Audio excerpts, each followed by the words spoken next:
What is up, good people? This is Rabbi and welcome to my YouTube channel Busy Rider. তো রাতের বেলায় বের হওয়া হয়, এছাড়া বের হওয়া হয় না, টাইমিংয়ে মিলাইতে পারি না, কারণ বছর কয়েক এভাবে রাত জাগতে জাগতে শরীরের অবস্থা একদমই 12টা বেজে গেছে। তো এটা আর কি একদিন দুদিনে হয় না, এটা অনেক দিন জাগার পরে এই জিনিসটা হয়। সো ওই জিনিসটাই আর কি ফিল করতেছি। তো I am trying to change my life style, কারণ হচ্ছে শরীরের অবস্থা অত একটা ভালো অনুভব করি না, কারণ দেখা যায় যে আনটাইমে ঘুম হচ্ছে, শিডিউল চেঞ্জ করতে গেলে একটা বড় একটা ইম্প্যাক্ট পড়ে, একটু টাইম লাগে। রাতেটা দিনে নিতে গেলে একটা টাইম লাগে, বা দিনেটা রাতে নিতে গেলে একটা টাইম লাগে, ব্যালেন্স করতে হয়। এইভাবেই চলতেছে জীবনটা তো এইভাবেই চলা উচিত।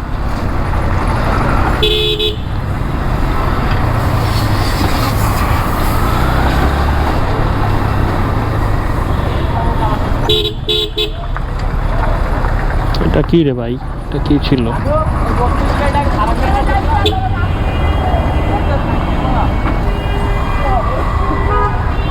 ভাষায় দিব। সো লাইফটা হচ্ছে ব্যালেন্স করে চলার একটা জায়গা। এখানে মনে হবে যে, কারণ আমি যদি এখন চিন্তা করি যে না আমার শরীর অনেক নষ্ট হয়ে যাচ্ছে, এই সেই হাবিজাবি, কিন্তু আমার পকেট ফাঁকা, তাহলে কিন্তু হবে না। আমার যদি পকেটে ক্যাশ ফুল থাকে, তখন হচ্ছে আমি ডিসাইড করতে পারবো যে how to do and which is better for me. So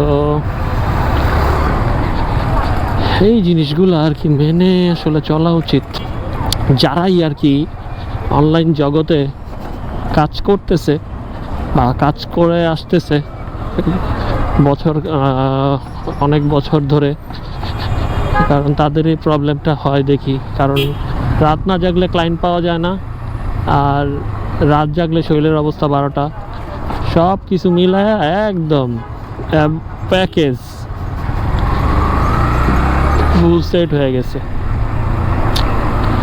আজকে কি ক্যামেরার অ্যাঙ্গেলটা ঠিক আছে কি না দেখি তো। চলে, বেশি ডাউনওয়ার্ড মনে হইতেছে, প্যারা নাই। রেকর্ডিং তো হচ্ছে, হ্যাঁ রেকর্ডিং হচ্ছে।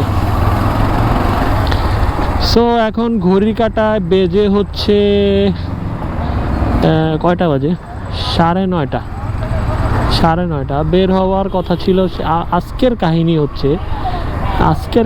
হচ্ছে আজকে ছিলাম বাসায়, কারণ বললামই তো শিডিউল চেঞ্জ করার চেষ্টায় আছি। শিডিউল যদি চেঞ্জটা করতে পারি তাহলে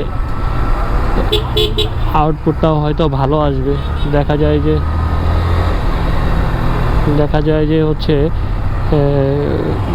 অনেক সময়ের কাজ অল্প সময়ে করা যায়, যেমন 2 ঘন্টার কাজ 10 মিনিটেও করা যায়, যদি ব্রেনটা ফ্রেশ থাকে। আমার হচ্ছে যেই কাজ, সেই কাজের মধ্যে সেই কাজের মধ্যে হচ্ছে যদি মাইন্ড ফ্রেশ না থাকলে আর কি কাজের প্রচুর পরিমাণ ল্যাক করে। কারণ সেটা সব কাজেরই মধ্যে, যদি মাইন্ড ফ্রেশ না থাকে কোনো কাজে মন বসে না, কাজটা প্রপারলি হয় না। সো এটাই চিন্তা করে আর কি একটু লাইফটাকে নতুনভাবে আর কি একবার হচ্ছে এক একভাবে ট্রাই করে দেখি যে কোথায় আর কি আউটপুটটা ভালো পাওয়া যায়। এটাই চেষ্টা করছি। আমার জন্য দোয়া করবেন, কারণ হচ্ছে শরীরের কন্ডিশন মজা করতে করতে কন্ডিশন বলি মাঝে মাঝে, এখন কন্ডিশন বলতে যায় কন্ডিশন বলতেছি। এটা হচ্ছে সাইড এফেক্ট।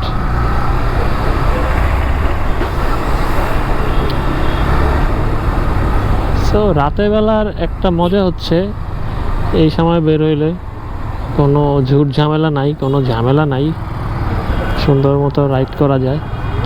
বা সকাল ভোরে বের হইলে ওই সময়টা কোনো যানজট থাকে না, খুবই ভালো লাগে রাইড করতে, ফিল নিয়ে রাইড করা যায়।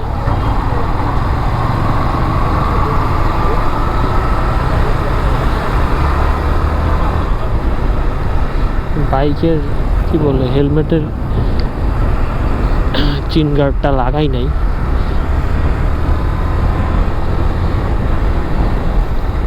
একটু বাইকটা নিয়ে সার্ভিসিংও যাইতে হবে, কারণ অবস্থা বাইকের থ্রোটল রেসপন্স ভালো, but but but but but but but থ্রোটলটার মধ্যে একটু গ্রিজ দিয়ে এটা ঠিক করতে হবে, ফ্রি করতে হবে, ফ্রি না করলে আটকায় ধরে রাখে। এই যে দেখেন আমি এই যে ছেড়ে দিচ্ছেন, দেখছেন কি একটা অবস্থা। মানে যদি বাম হাতটা না থাকতো, বা হাতটা যদি না থাকতো তাহলে একটু ডিসব্যালেন্স হওয়ার একটা ইয়ে ছিল। আমার লাইট লাগাইছি, বাট এমএট লাইটটা আমার আগেই ইনস্টল করা ছিল, কারণ আমি তো জানি না, কারণ আমার আগে খুইলেও দেখা উচিত ছিল। এমএটটা লাইট লাগানোর পরে আর কি বুঝতে পারছি যে আসলে আমার কাছে যে লাইটটা ছিল ওইটার লুমেন আর হচ্ছে এমএটের লুমেনটা একদম কাছাকাছি, মানে সেম সেম, 3200 লুমেন এমনই কিছু একটা দেখছিলাম। বাট এখন তো কট খায় গেলাম, কারণ আমার নবো সাইডের লাইটের জন্য নবো সাইডের হেডলাইট দেখাইতে হবে, নিতে হবে, এই আর কি অবস্থা।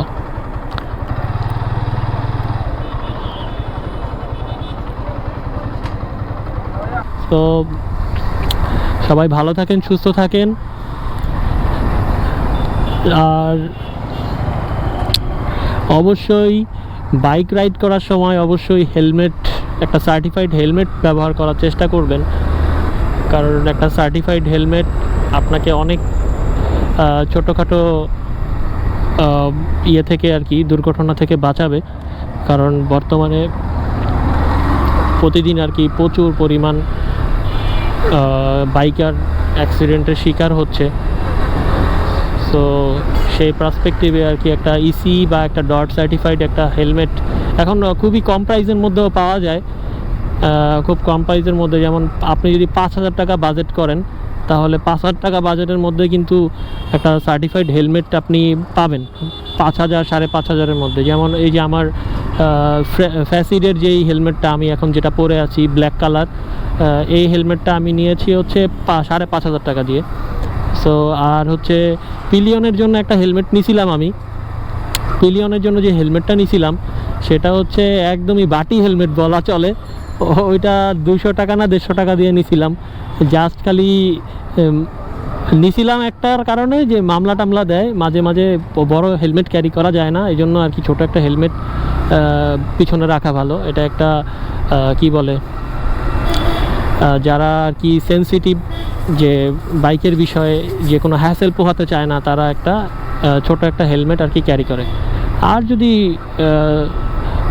এমন মানে ইমার্জেন্সি পড়ে যায় অনেক সময় যে একজন বিপদে পড়ছে, সো তাকে একটু লিফট দিলাম, সো সেই ক্ষেত্রে আর কি এটা আর কি হয় যে ওই হেলমেটটা তখন কাজে লাগে। আর যখন পিলিয়ন যখন নিয়ে বের হই, যেমন রাজন বা সোহাগ বা আদার্স যে ভাই ব্রাদার যখন একসাথে আমরা বের হই, তখন আর কি পিলিয়নের জন্য আমি একটা হেলমেট নিছি, সেটা হচ্ছে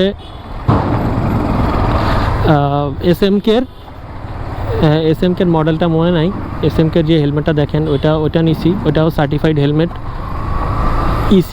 EC certified, maybe dot certified না, এটা মনে হয় যেটা আমি পরে এটা হচ্ছে ইসি এবং কিরে ভাই ডেকোর আসতেছে, ইসি এবং ডট সার্টিফাইড মনে হয় এটা ফ্রেসিডের যেটা আমি এখন পরে আছি। আর হচ্ছে যেটা আমি পিলিয়নের জন্য নিছি, পিলিয়নের জন্য চিন্তা করছি যে কারণ পিলিয়ন যে তারও তো জীবনের মূল্য আছে, আমার পিছনে যে বসবে ইয়ের কথা তো বলা যায় না। কি বলে, সাবধানতার তো মাইন্ড নাই, সাবধান থাকতে হবে আর সেফ রাইড করতে হবে, এটাই বলতে চাচ্ছিলাম আর কি। তো ওই হেলমেটটাও আমি 5,500 টাকা দিয়ে নিছি শুধুমাত্র পিলিয়নের জন্য। আবার মাঝে মাঝে আমিও ইউজ করি যখন আর কি কি বলে ভিডিও করি না, তখন ওটা আমিও ইউজ করি। সো এক কথায় বলা যায় যে একটা ভালো সার্টিফাইড হেলমেট থাকলে কনফিডেন্সও বাড়ে বাইক চালানোর ক্ষেত্রে। আর আমি তো ভাই মানে এমন যে চা খাইতে বের হইলেও আমার হেলমেট পরতে হয়, কারণ এটা অভ্যাস হয়ে গেছে আমার। আমি যেদিন থেকে আর কি বাইক চালাই, ফার্স্ট ডে থেকেই আমি হেলমেট পরেই তারপরে বাইক চালানো শিখছি বা বাইক চালাই, এইভাবেই করছি।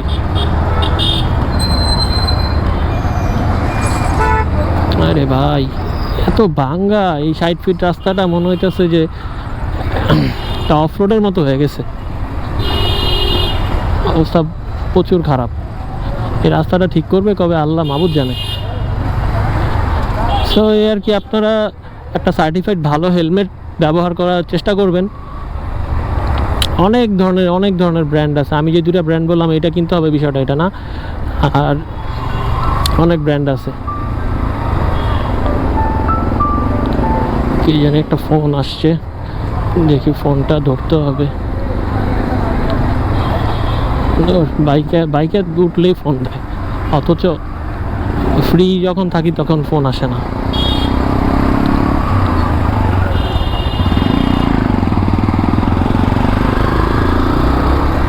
এর কি অবস্থা।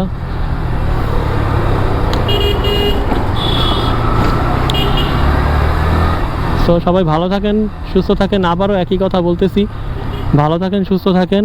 নেক্সট ভিডিও ইনশাল্লাহ খুব সুন আসবে, কারণ একটা রিভিউ দেওয়ার কথা, হর্নেট 2.0 নিয়ে একটা ভিডিও বানানোর কথা। ইনশাল্লাহ ওই ভিডিওটা খুব সুন আসবে, কারণ অলরেডি ওইটার হাইপ চলে যাচ্ছে। হাইপ থাকতে থাকতে আমার ভিডিওটা মেক করতে হবে, কারণ আমার কাছে তো বাইক ম্যানেজ করা, কারণ আমি অত বড় ইউটিউবার হয়েও যাই নেই যে আমাকে কেউ বাইক দিবে, এই আর কি। ইনশাল্লাহ আপনাদের রাব্বি ভাই একসময় বাইক নিয়েই আর কি, যে কোনো বাইক যখন লঞ্চ হবে তখন সেই বাইকগুলো নিয়ে রিভিউ করার চেষ্টা করবে, এবং আমার মতামত এবং ফার্স্ট ইমপ্রেশন, তারপরে এই আছে না অনেক কিছু, ওগুলো আর কি বলার চেষ্টা করব এবং আপনাদের সাথে শেয়ার করব। আর যারা আমার চ্যানেলে নতুন, প্লিজ ডু সাবস্ক্রাইব, কারণ সাবস্ক্রাইব করলে আমার এফিসিয়েন্সি বাড়বে, এবং আমি যে ব্লগ করব বা ভিডিওগুলো বানাবো সেই বানানোর ক্ষেত্রে আর কি আমার ইন্সপায়ারেশন লাগবে। সো এই ইন্সপায়ারেশনের জন্য হলেও একটা, যদি নতুন হয়ে থাকেন তাহলে সাবস্ক্রাইব করে আমার বিজি রাইডারের ফ্যামিলি মেম্বার হয়ে যান, তাহলে আমার সব ভিডিওর আপডেটগুলো আপনারা পাবেন। এই তো, সো আজকে এখান থেকে বিদায় নিচ্ছি। Chill bro.